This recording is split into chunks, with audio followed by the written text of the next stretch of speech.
Olá!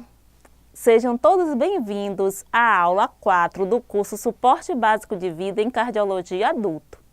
Vamos dar continuidade ao nosso curso com o tema Infarto Agudo do Miocárdio e Acidente Vascular Cerebral, reconhecendo e tratando precocemente. Saber identificar os sinais e sintomas é fundamental para o tratamento precoce. Lembrando que tanto nas síndromes coronarianas agudas quanto no acidente vascular cerebral, o tempo continua sendo o maior aliado, ou seja, quanto menor o tempo entre o início do evento e o início do tratamento, melhor o prognóstico e as chances de sobrevida. Para iniciar o nosso curso, vamos começar conceituando o infarto agudo do miocárdio, que nada mais é do que a obstrução de uma ou mais artérias coronárias, levando à necrose muscular de uma área cardíaca. Mas como falar de infarto agudo do miocárdio sem falar dos fatores de risco? Fatores de risco são condições que, quando presentes, aumentam a probabilidade de desenvolvimento de determinada doença. Os fatores de risco para a doença cardiovascular podem ser classificados em modificáveis e não modificáveis. Como fatores de risco modificáveis, temos o tabagismo, obesidade, estresse, sedentarismo, diabetes mellitus, hipertensão, dislipidemia, que é o colesterol elevado, consumo excessivo de álcool. Já os fatores de risco não modificáveis são o sexo, a idade, a hereditariedade. O paciente com infarto agudo do miocárdio apresenta como sinais e sintomas dor precordial, que pode irradiar-se para a mandíbula, ombro, membro superior esquerdo, podendo estar associada a náuseas, vômitos, sudorese e falta de ar. A dor pode ter curta duração, menos de 20 minutos. Neste caso, dizemos que o indivíduo apresentou uma angina. Neste caso, houve uma semioclusão do vaso ou longa duração, caracterizando o infarto, ou seja, ocorreu uma oclusão total do vaso. A angina tende a aliviar com repouso, já o infarto não. O socorrista que presencia uma vítima com dor torácica deve reconhecer os sinais e sintomas da angina e ou infarto, manter a calma, manter a vítima em repouso, deixar o paciente reclinado em uma posição de conforto, de preferência, assim facilita a respiração. Acionar o serviço médico de emergência. Após a ativação desse sistema de serviço médico, o socorrista deve permanecer ao lado da vítima. No caso de perda de consciência, avaliar a necessidade de respiração de resgate, compressão torácica e uso do desfibrilador externo automático, se disponível. De acordo com a American Heart Association, enquanto se espera a chegada do serviço médico de emergência, o prestador de primeiros socorros pode incentivar a vítima a mascar um comprimido de aspirina, se os sinais e sintomas sugerirem que a pessoa está tendo um infarto agudo do miocárdio, ressaltando que antes da administração deve verificar se a vítima tem antecedente de alergia ao ácido acetil salicílico. Esta indicação deve-se ao fato da comprovação de que a aspirina diminui significativamente a mortalidade por infarto agudo do miocárdio. Vamos ver agora um vídeo que ilustra a nossa aula referente ao infarto agudo do miocárdio.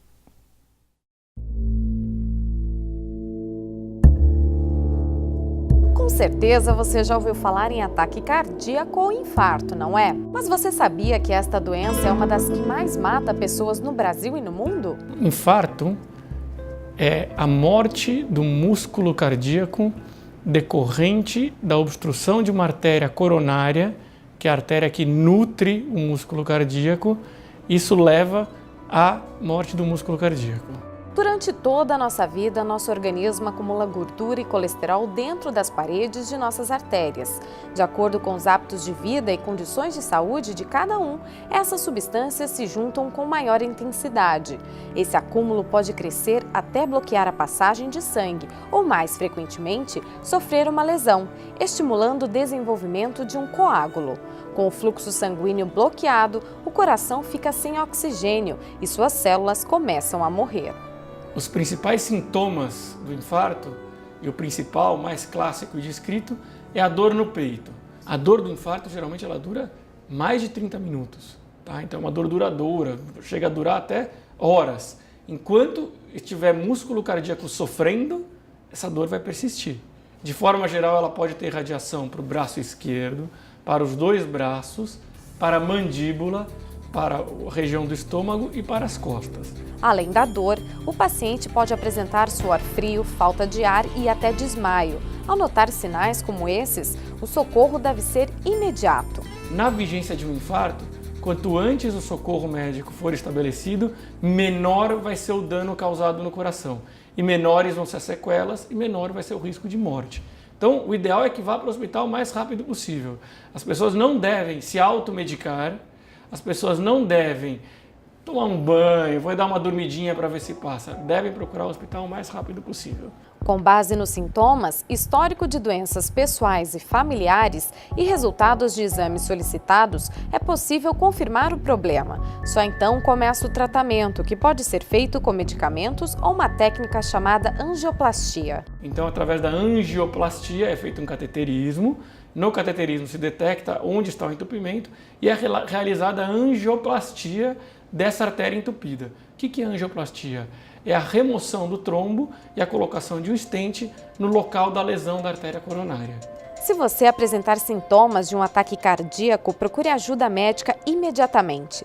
Ligue para o SAMU no telefone 192 e não tente ir ao hospital dirigindo. Acidente vascular cerebral é muito comum as pessoas se confundirem, imaginando que o derrame cerebral, AVC e o infarto sejam a mesma coisa.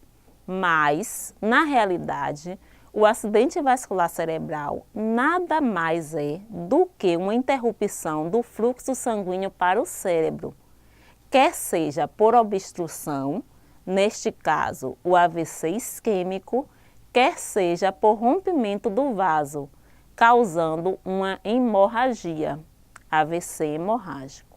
Os fatores de risco para o aparecimento do AVC são hipertensão arterial sistêmica, dislipidemia, idade, sexo, hereditariedade, tabagismo, diabetes mellitus, sedentarismo, obesidade, estresse, consumo excessivo de álcool, que é o etilismo, sendo de extrema importância a eliminação destes fatores modificáveis a fim de evitar o desencadeamento de eventos vasculares. A terapia trombolítica permite limitar a lesão neurológica e melhorar o prognóstico do paciente vítima de AVC isquêmico, afirma a Sociedade Brasileira de Cardiologia. Porém, esta terapia deve ser utilizada até 3 horas do início dos sinais e sintomas compatíveis com acidente vascular isquêmico. Sendo assim, igualmente ao infarto agudo do miocárdio, o socorrista leigo deve ser treinado a reconhecer precocemente e ativar o sistema do serviço médico de emergência a fim de transportar rapidamente a vítima de acidente vascular cerebral para o hospital.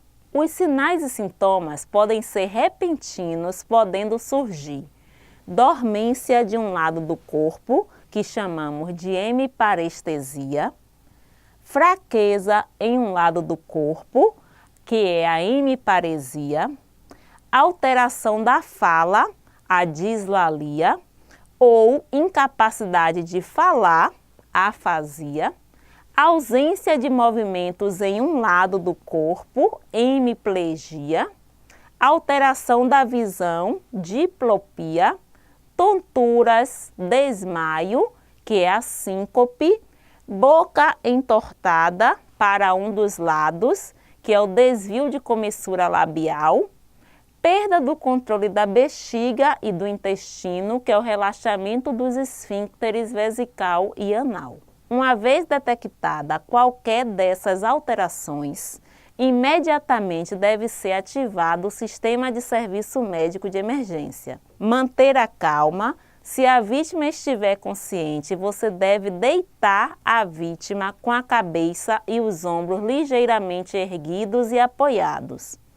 Incline a cabeça para um dos lados, pois a vítima pode estar salivando. Esse procedimento evitará broncoaspiração e asfixia. Avaliar a vítima e, se indicado, realizar ressuscitação cardiopulmonar.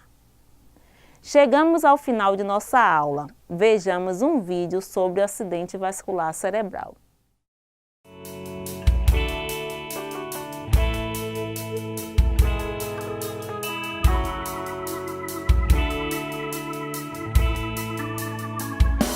Então, o acidente vascular cerebral, ele é dividido em dois subtipos. Então, existe o acidente vascular cerebral isquêmico e o acidente vascular cerebral hemorrágico. No acidente vascular cerebral isquêmico, uma área do encéfalo, do cérebro, deixa de receber sangue por causa da oclusão de uma artéria dentro do cérebro. No acidente vascular cerebral hemorrágico, a gente tem extravasamento de sangue, porque uma artéria se rompe para dentro do cérebro ou então para um espaço que a gente chama espaço meníngeo.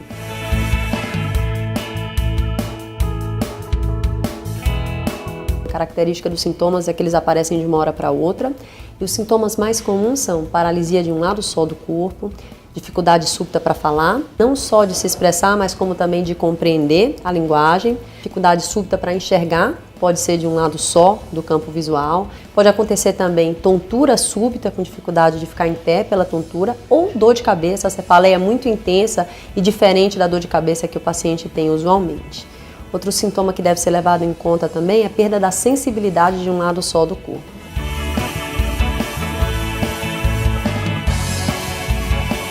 É uma doença que pode ser prevenida. Então, os fatores de risco mais importantes para o acidente vascular cerebral incluem a presença de hipertensão arterial, esse é o principal fator de risco, diabetes mellitus, o paciente ser tabagista. Existem duas condições que devem ser sempre lembradas, que são pacientes que têm placas de aterosclerose na carótida, que é uma artéria cervical, e fibrilação atrial, que é uma arritmia cardíaca. Fora isso, é muito importante o paciente tentar se exercitar, ou seja, não ser sedentário, porque isso também pode prevenir tanto a doença cardiovascular quanto a doença cerebrovascular. Ter um AVC é um dos fatores de risco para ter outro AVC, então é muito importante, após um AVC, a identificação da causa de por que o paciente teve o AVC. Então, somente buscando o mecanismo e a causa correta, a gente pode, de maneira adequada, tratar essa causa e evitar que um segundo AVC aconteça.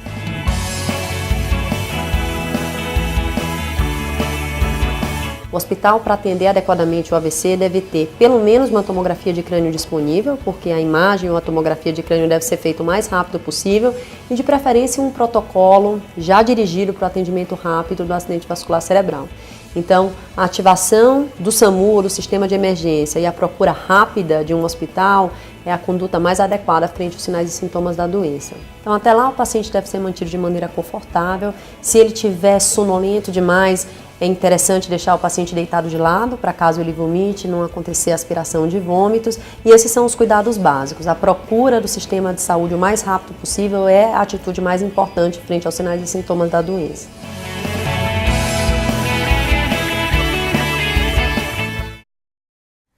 Vocês podem verificar que o acidente vascular cerebral e as síndromes coronarianas são situações comuns, passíveis de acontecerem em qualquer ambiente. E precisamos estar preparados para reconhecer a sintomatologia e dar prosseguimento ao atendimento às vítimas de tais eventos.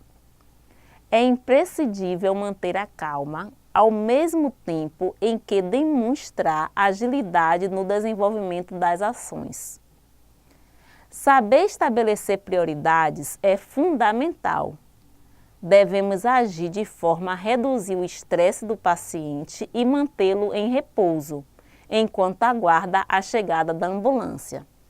É muito importante fornecer informações detalhadas ao serviço médico de emergência sobre o início do evento, fatores que podem ter desencadeado o evento, localização exata da residência, se tiver um hospital de referência e ou um médico assistente com quem possa contar. Também devemos informar aos mesmos, pois essa atitude ajudará e muito a próxima conduta a ser adotada. Chegamos ao final do nosso curso. Espero que os conhecimentos aqui adquiridos possam subsidiar as futuras práticas relacionadas ao suporte básico de vida em cardiologia.